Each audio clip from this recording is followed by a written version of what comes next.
শীতের মরশুমে পর্যটকদের ভিড়ে জমে উঠেছে নীরমহল। শীতের মরশুমে পর্যটকদের ভিড়ে জমে উঠেছে ত্রিপুরার অন্যতম পর্যটন কেন্দ্র নীরমহল। শীতকালীন সময়ে দূর দূরান্ত থেকে এমনকি পার্শ্ববর্তী রাজ্য থেকেও প্রচুর সংখ্যক পর্যটক নীরমহল দেখতে আসছেন। নীরমহলের মনোরম প্রাকৃতিক পরিবেশ, জলমহলের সৌন্দর্য, ঘিরে থাকা বিভিন্ন স্টল পর্যটকদের বিশেষভাবে আকর্ষণ করছে। পর্যটকদের এই বাড়তি আগমনে এলাকার পর্যটন ব্যবসা ও স্থানীয় অর্থনীতিতেও ইতিবাচক প্রভাব পড়েছে।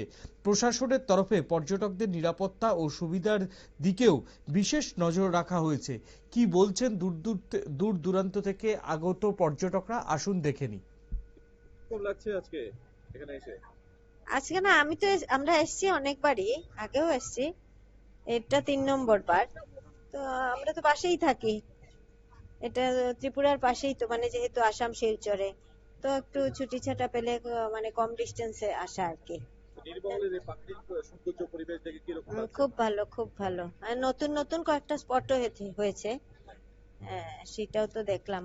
কি নাম যেন, ওই যে ত্রিপুরা জেলা ডিস্ট্রিক্টের ডিজাস্টার ম্যানেজমেন্ট অথরিটির আন্ডারে সিভিল ডিফেন্স ভলান্টিয়ারের ভূমিকা পালন করছে এখানে। আমাদের ডিএম স্যার আমাদেরকে এখানে রেখেছে যে টুরিস্টরা আসবে, ওদের সেফটির ব্যাপারে বাই চান্স ওয়াটারের মধ্যে কোনো অ্যাক্সিডেন্ট হয়ে গেলে তৎক্ষণাৎ আমরা উদ্ধার কাজে আমরা দায়ী আর কি। আর ওদের পর্যটকদের সেফটি সিকিউরিটির জন্য কি ব্যবস্থা নেওয়া হয়েছে, কি বলছেন নীরমহলের কর্তৃপক্ষ, আসুন দেখে নিই। এই বছর আমাদের রাজ্য সরকারের প্রচেষ্টায় আমাদের নির্মল এবং রাজঘাটকে সুন্দরভাবে সাজানো হয়েছে এবং কিভাবে পর্যটককে আরো আমরা এখানে টেনে আনতে পারি সেই দিকে আমাদের রাজ্য সরকারের আপ্রাণ চেষ্টা করছেন এবং তাদের সহযোগিতা আগের তুলনা আমাদের রুদ্রসাগর এবং নীরমহলের যেমন সৌন্দর্য বৃদ্ধি পেয়েছে, তোর সঙ্গে আমাদের পর্যটকদেরও আগমন বাড়ছে এবং আগামী আস্তে আস্তে আগামী দিকে আরো অনেক অনেক পর্যটক এখানে আসবে দেশ বিদেশের, সেই আশাটুকু আমরা রাখছি। যেহেতু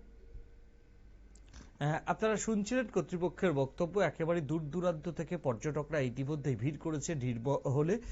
খুশি সেখানকার স্থানীয় যারা ব্যবসায়ীরা রয়েছেন তারা। এখন নিয়ে নেব ছোট্ট একটা বিজ্ঞাপনের বিরতির পর ফিরে আসছে অন্য কোনো খবরে। সঙ্গে থাকুন নিউজ ভ্যানগার্ডের পর্দায়।